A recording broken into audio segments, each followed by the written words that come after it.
Hey, this is my first time posting, and I'm not sure if I'll even get any replies, but I need to get this off my chest. This all happened a few years ago, but I still can't shake the feeling of betrayal. Maybe you all can help me understand if I was in the wrong, but I honestly think I'm owed a little justice for what went down. So, here's the setup. My name is Jess, and I come from a pretty normal family. Mom, Dad, and my younger brother, Alex. Like most families, we had our share of squabbles over the years, but nothing too serious. That is, until the whole issue with our late grandfather's house came up. Grandpa passed away when I was in my early 20s, and he left behind this small, but charming house. It wasn't anything special, certainly not a mansion, but it was cozy, had a good amount of space, and it felt like it could be home. The only problem was, no one was living there. Grandpa had been living alone in the house for years, and now that he was gone, it just sat there, empty and waiting for someone to take it. I didn't think much about it at first. It was just a house, right? But then, out of nowhere, Alex, my younger brother, announced he was moving into Grandpa's place. No biggie, I thought. He could use the space, and I wasn't exactly in a position to need it at the time. At that point, I was living with some friends, just trying to get by after a rough breakup. But as time passed, I realized I could really use a place of my own, somewhere quiet to regroup, get a little peace and space. So, I did what anyone would do. I asked my parents if I could stay at Grandpa's house for a while. I wasn't asking for a permanent spot, just a temporary place while I got my life back on track. I was already feeling a little awkward about it, because Alex had just moved in. But it's not like I was asking for his room. I'd be fine with the extra room or even the guest bedroom. I figured it wouldn't hurt to ask, right? I'll never forget the moment I brought it up to my parents. It was a Sunday afternoon, and we were all sitting in the living room. I was feeling a bit nervous because I knew Alex was already settled in there, but I figured my parents would see it as a reasonable request. Hey, Mom, Dad, I started, my voice a little tentative. I've been thinking, do you think I could stay at Grandpa's house for a little while?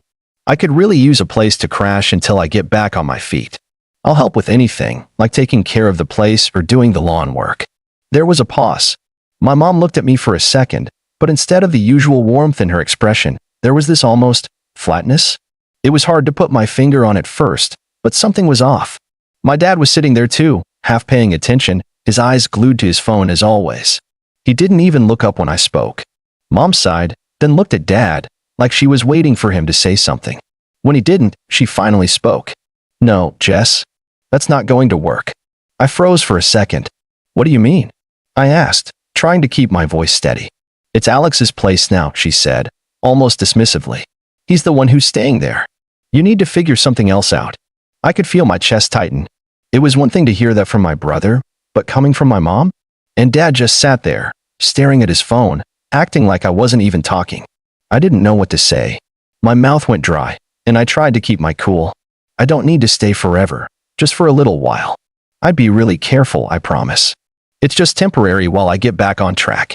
My mom's face didn't soften. She crossed her arms, leaning back in her chair. No, Jess, it's not happening. But why? What's the big deal? I pressed, genuinely confused. This was family, right? I thought we were supposed to help each other out. My dad finally looked up from his phone. It's Alex's house now. You should be more independent. I blinked, feeling the sting of his words. It wasn't like I wasn't trying to be independent. I just needed a little help, a little space to breathe. But no, this was apparently where the line was drawn. But, you let Alex stay there, why not me? I asked, my voice a little sharper than I meant. My mom's gaze hardened, like I'd said something I shouldn't have. Alex needs it, Jess. He's been struggling with things, and we've already told you, you need to handle your own stuff. Don't ask for special treatment. The words felt like a slap in the face. Alex is struggling? I repeated, my voice shaky now. What about me? I've been struggling too. But apparently, I don't matter enough for a little help. The room went silent for a few moments, and I could feel the tension in the air. My parents didn't seem to care about the situation. They just sat there, as if I was being unreasonable. And Alex? Well, of course, when I mentioned it to him later, he laughed. You really think I'm going to let you move in here? He asked, snickering. No way, Jess. It's my place now. Figure it out. So, after that, I tried to put it out of my mind. It wasn't easy, but I had no choice. I couldn't just sit around begging for a place to stay. I had to make things work. So I moved into a tiny studio apartment that I could barely afford. It was cramped, but it was mine, and I didn't have to rely on anyone.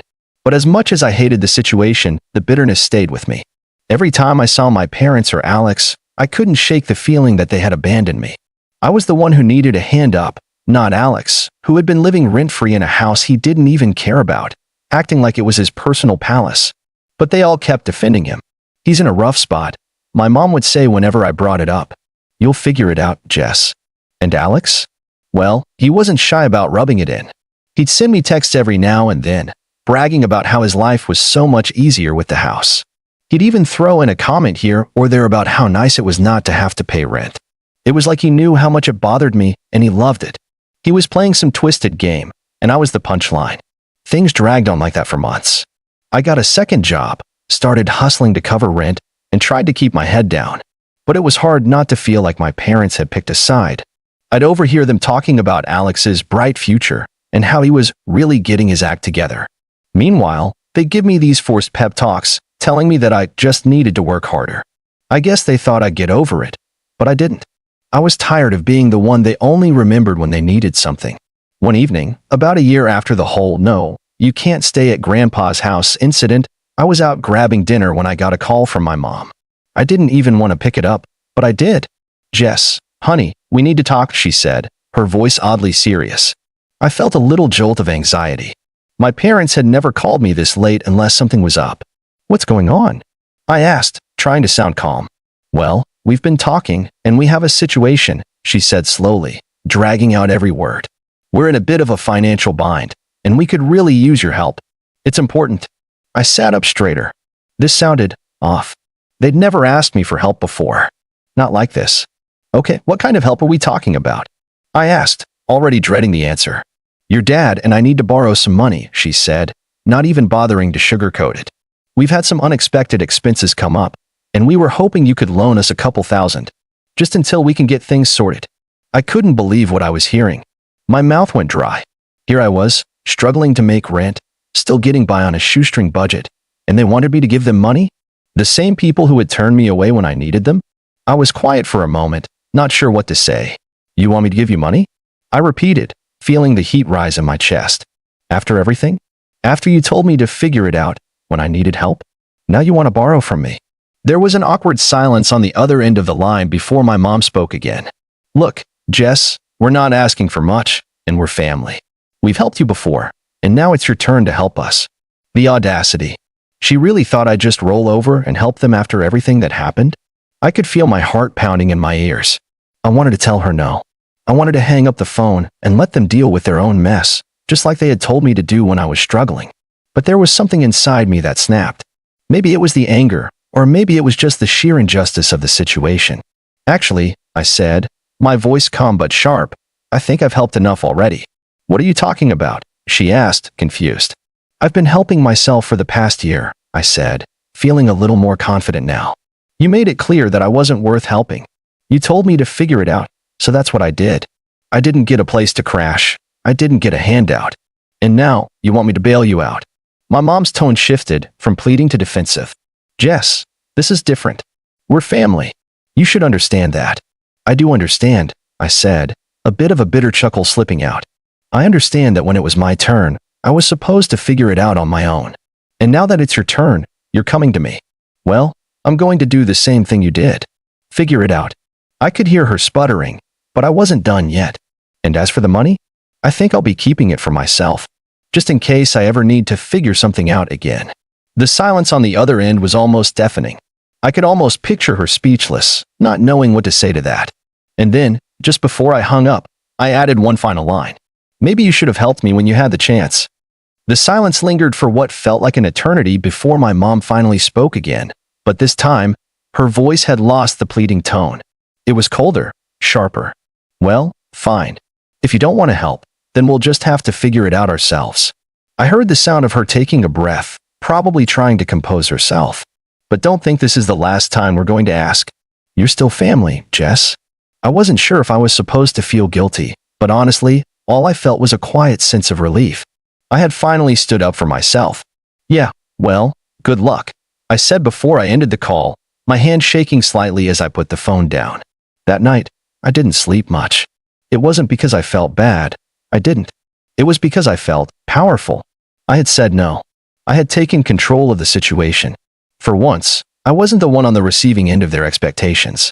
For once, I made the rules. The next few days were tense, though. My mom and dad didn't call or text me, which felt weird. I was used to their constant check-ins or their passive-aggressive guilt trips. But now, nothing. It was like I had vanished from their radar, and it was exactly what I needed. I didn't want to deal with their drama anymore. Alex, on the other hand, wasn't as silent.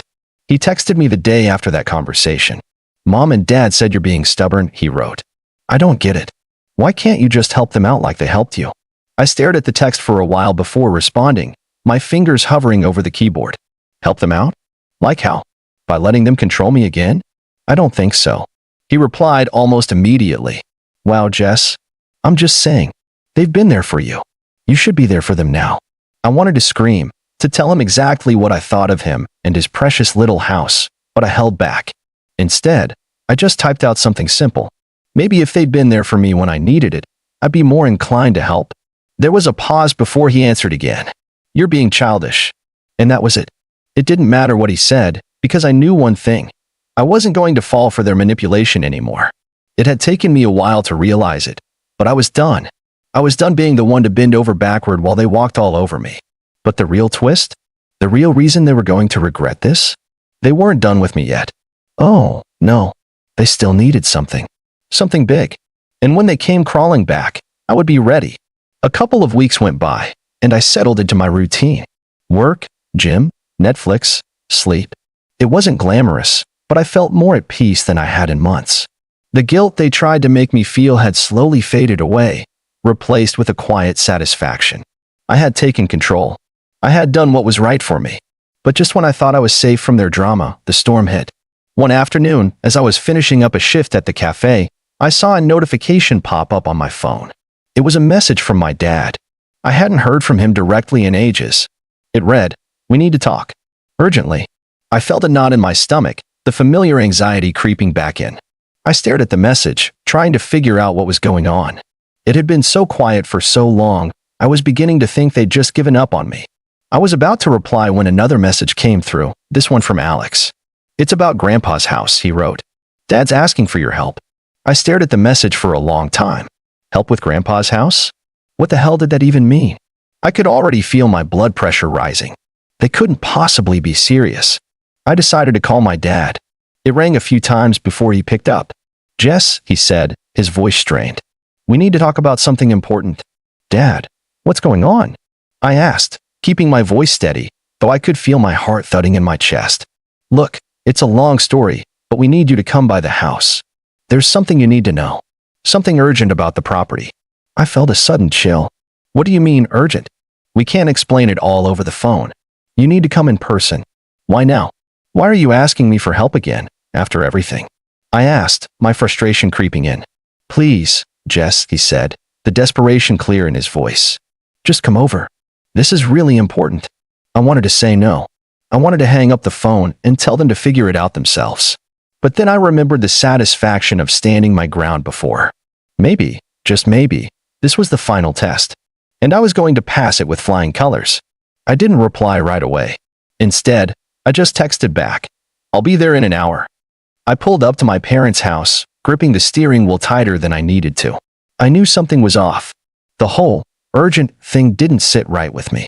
If it were really that important, they would have told me over the phone. But I was curious. Curious to see just how far they would go to manipulate me this time.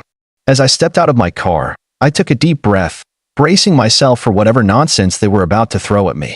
I rang the doorbell, and after a few moments, my mom opened the door with a wide, overly enthusiastic smile. "Oh, Jess, you actually came," she said, as if we hadn't just spent the last few months at odds. I narrowed my eyes. "Yeah, you said it was urgent." She waved her hand dismissively. Come in. We'll explain inside." I hesitated before stepping into the house. It smelled the same as always, vanilla candles and my dad's old cologne lingering in the air. It should have felt comforting, but instead, it made me uneasy, like I was stepping into a trap. I followed my mom into the living room, where my dad and Alex were already waiting. My dad was seated in his old recliner, arms crossed, looking annoyed. Alex sat on the couch, scrolling through his phone like he couldn't care less that I was there. I took a seat across from them. All right, I said, cutting straight to the point. What's so urgent? My dad cleared his throat. Well, first, we just wanted to see you, sweetheart. It's been too long. I let out a dry laugh. Right. Because you were so desperate to see me that you couldn't just say that on the phone. My mom shot my dad a look, and he sighed. Fine. We wanted to talk to you about Grandpa's house. I leaned back in my chair, arms crossed. What about it? My mom gave me that saccharine smile she always used when she was about to ask for something unreasonable. Well, we've been talking, and we realized that, maybe, we were a little unfair to you before. I blinked. A little. She ignored my sarcasm and continued. The thing is, Alex has been having a tough time keeping up with things at the house. There are property taxes, maintenance, and, well, he's just got so much on his plate. We thought that maybe you could step in and help.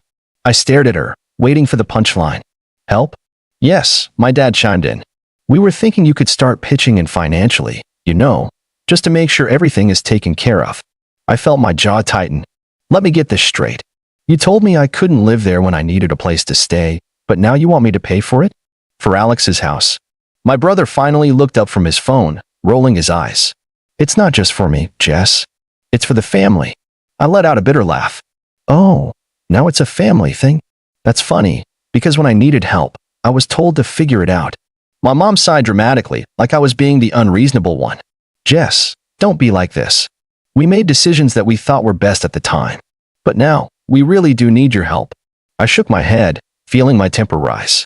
No, you don't need my help. You need a scapegoat. You need someone to clean up the mess you made when you handed Grandpa's house to Alex without thinking it through. My dad leaned forward, his expression hardening. Don't talk like that. This is about doing what's right for the family. I stood up, my heart pounding. You mean doing what's right for Alex? Because let's be real, that's all this has ever been about. Alex scoffed. Oh, come on, Jess. Stop playing the victim. You act like we threw you out on the street. I turned to him, my voice cold. You did. Maybe not literally, but you sure as hell didn't care when I was struggling. You told me to figure it out. So guess what? Now it's your turn. My mom gasped. Jess, that is not how family treats each other. I laughed. Actually laughed. That's rich coming from you. Because when I needed my family, where were you? Oh, right. Too busy handing out free houses to my golden child brother. My dad's face was turning red. That's enough. I grabbed my bag. No, it's not. Because I'm done. I'm done playing this game where you guilt-trip me into being your backup plan. You made your choice when you told me I wasn't welcome. Well, now I'm making mine. My mom looked genuinely panicked now. Jess, wait. I shook my head. No, you don't get to control me anymore. You don't get to cherry pick when I'm part of the family. I turned to Alex. You wanted the house? You got it. Good luck figuring it out. I turned on my heel and walked to the door, my heart pounding in my chest. Jess, don't do this. My dad called after me. We need you. I stopped at the doorway, turning back just enough to meet his eyes. Yeah, I said. And I needed you. Funny how that works. And with that, I walked out. I drove away without looking back, but the second I was alone in my car, I felt a wave of emotions crash over me, anger, frustration, maybe even a little sadness. Not because I regretted what I said, but because it confirmed something I had always suspected. I was never really part of their plans unless they needed something from me. After that, I went full no contact. Blocked their numbers, ignored their emails, and made it clear through mutual relatives that I was done. And you know what?